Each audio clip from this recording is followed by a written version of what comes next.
Alazwe mahala pema peponi. Mwenyezi Mungu ampe pumziko la milele. Siku moja tutaonana tena.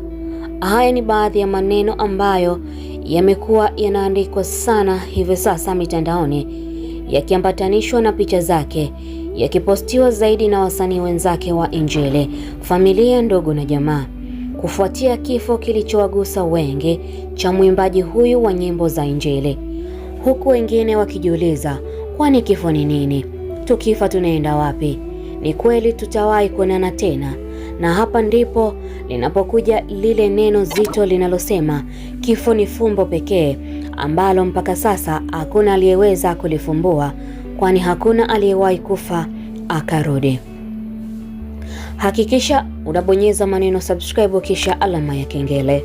Taarifa ni kwamba tasnia ya muziki wa Injili Tanzania imepata pigo kubwa kwa kufariki dunia kwa mwimbaji mashuhuri wa nyimbo za Injili Kenneth Shumbuo.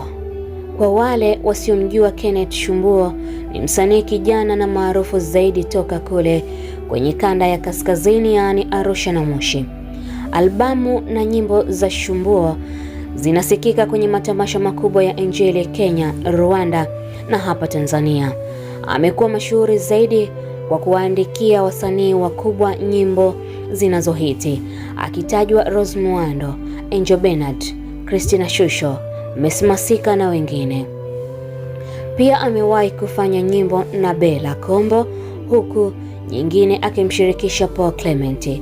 Kifo chake kimepokewa kwa huzuni kubwa, kikielezwa kutokea Machi 15, 2026.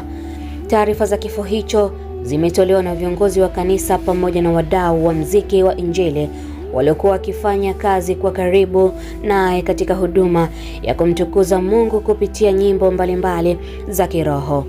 Kwa mujibu wa taarifa za familia, Kenneth Shumbuo alifariki dunia akiwa nchini Uturuki ambako alikuwa akipatiwa matibabu kufuatia changamoto ya kiafya iliyokuwa ikimsumbua kwa muda. Kenneth Shumbuo alikuwa mmoja wa waimbaji vijana waliokuwa wanakuwa kwa kasi na kujipatia umaarufu katika muziki wa Injili, ambao kupitia sauti yake na kipaji chake aliweza kuwafikia watu wengine na kuwapa ujumbe wa matumaini, faraja na imani pia.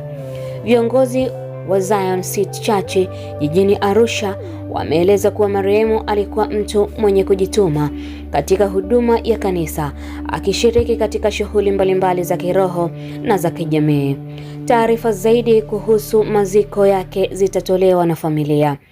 Kenneth Shumbuo alizaliwa mwaka 1996 na amefariki dunia 2026 akiwa bado kijana shupavu mwenye malengo makubwa.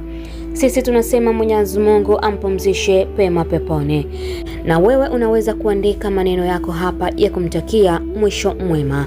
Hii ni Mseto Media na mimi ni Queen Ray. Hakikisha umesubscribe, comment, like na kushare. Mseto Media, we connect everywhere.